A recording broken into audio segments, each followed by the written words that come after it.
Hi, and welcome back to another episode of Soundcheck. I'm your host, Yasmin Yilmaz, and today we have a really interesting guest all the way from the West Coast. Her name is Simbah. Hi, my name is Lindsay Nikole, aka Simbah, and you're listening to 90.3 WMSC. So today I'm joined by zoologist, TikTok star, and musician Lindsay Nikole, aka Simbah. I gotta say, that is one heck of a mix. So before we dive right into it, how you doing? I'm doing great today. Yeah, today's a good day. That's awesome. So on TikTok, you have almost 500,000 followers and gained over 60 million likes. That is literally insane. How does it feel being able to reach that many people? It's really crazy. I mean, I started my TikTok account after I graduated, really right in the middle of the pandemic, and I just did it as like a way to get out information that I learned as a zoology major, and the fact that it's grown to this is just insane. Yeah, because it's because of TikTok, that is how I was able to come across your work via your hilarious and informational content. But from there, that's when I also noticed you're a musician. So being a zoologist, having pursued a career in zoology, where does music fit into your story? What made you pursue a music career? So I've been a musician my entire life. I learned how to Cool. play guitar when I was 8 years old. I started writing music when I was 14. And I was in a band for about 6 years, starting when I was 13. And so for a while, I thought that was going to be my path. I really wanted to make that work. And I was really into it. My band was performing at the Roxy, the House of Blues in LA. That's awesome. And then when I was 18, I had the opportunity to work with big cats in South Africa, and I love lions. So I took it, and from there I was like, okay, wait, this is definitely my path. So I switched it up from there.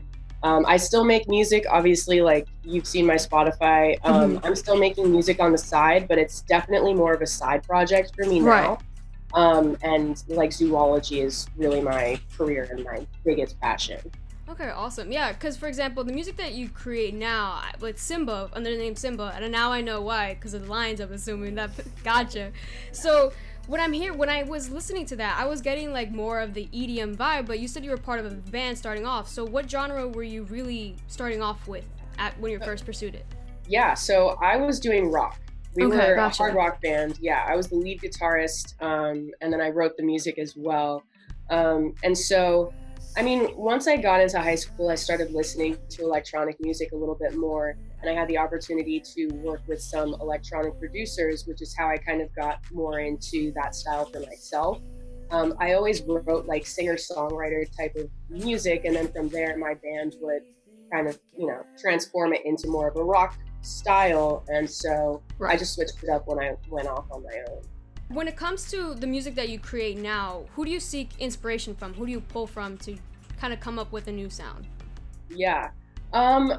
It's kind of weird. I mean, I would say one of them would be Rez. Nice. I love her music. She's so good. Yeah, she's really awesome. And I wouldn't say that like my music has a really noticeable influence from her. I mean, like there's some like darker elements, I would say, to my sounds that I didn't used to have before. And so I've kind of just like messed around with the programs that I use to figure out like, how could I kind of get a sound kind of like she has, to kind of like keep my style more singer-songwriter.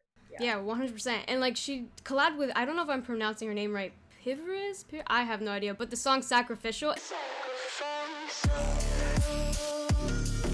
I love that song because like it has the rock elements and the EDM elements combined into one, so it's like a perfect mixture. That was a great collab, yeah. It was so good.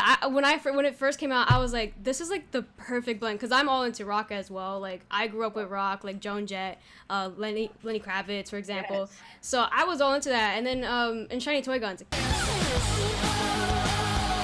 Gotta pay respect to Shiny Toy Guns, love them.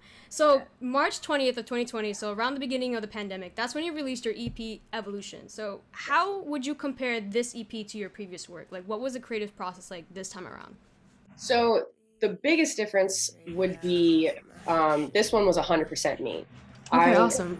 I worked with different producers before then because I wasn't comfortable enough to like produce my own music and go into the programs myself and kind of mess around.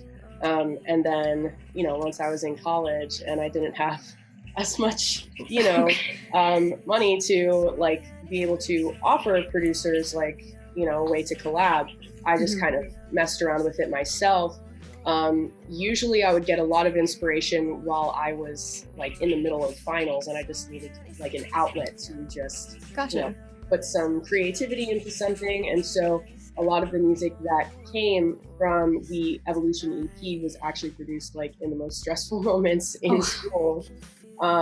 And yeah, that would be the biggest difference. I mean, it was 100% me. It was all the sound that I wanted, because that was something that I struggled with as well, was kind of like allowing producers to, do what they felt would be right for the music that I made when I didn't necessarily agree with all of it. So I really enjoyed being able to do this one on my own and just have 100% say in it. Right. No, that's awesome. It's that whole independent creative freedom, because that's when you can fully express yourself. Yes. So when I was listening like to the first EP Simbah until now to Evolution, I feel like there's like a slight shift in genre, like a slight adaptation. Do you see your sound continuing to adapt throughout in the near future? Totally. I mean, yeah.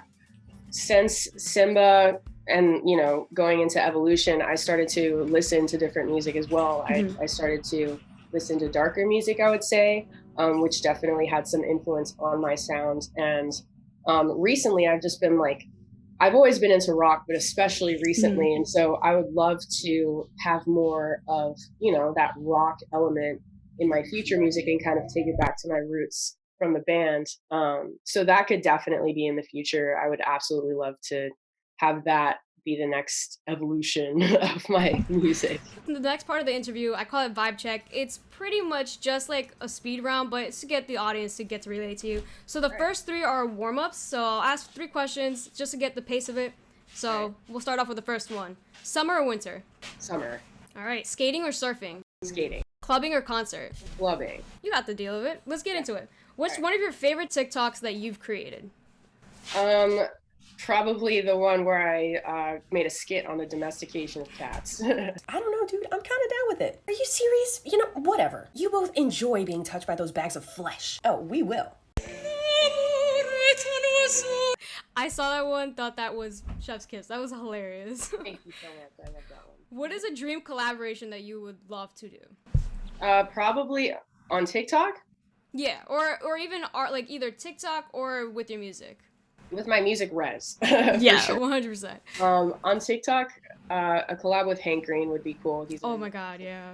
Later, yeah. He was the one that got me through high school. Like, depended on his lessons, bro. So, what is the best concert or festival you've ever been to?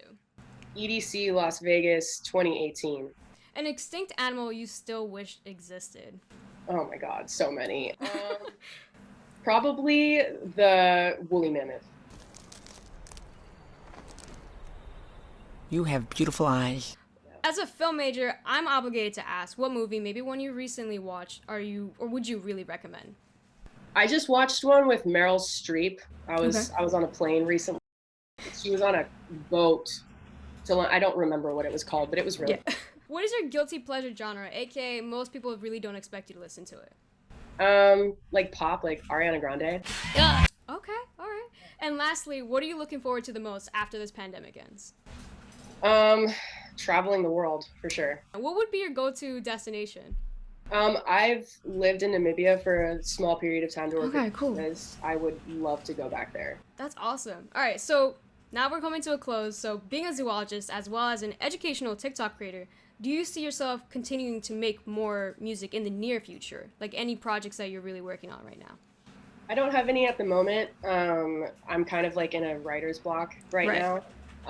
I would love to start writing any day now. I would love to come up with something, in the next year and have it like out in the next year. I'm definitely going to start pushing for that.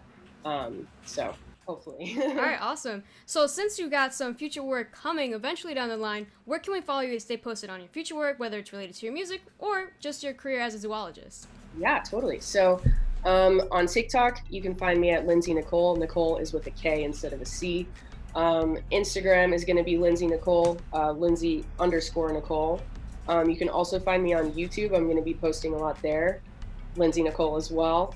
And you can find me on Spotify, Apple Music, and any music streaming platform at Simbah, Simbah. Perfect. So that's pretty much it for the interview. Thank you so much for joining in and doing it. And yeah, you're good to go. Thanks for having me. All of her socials are linked below. So if you're interested in her work, you can check them out. Thank you so much for watching Soundcheck, and I'll see you next episode. Peace.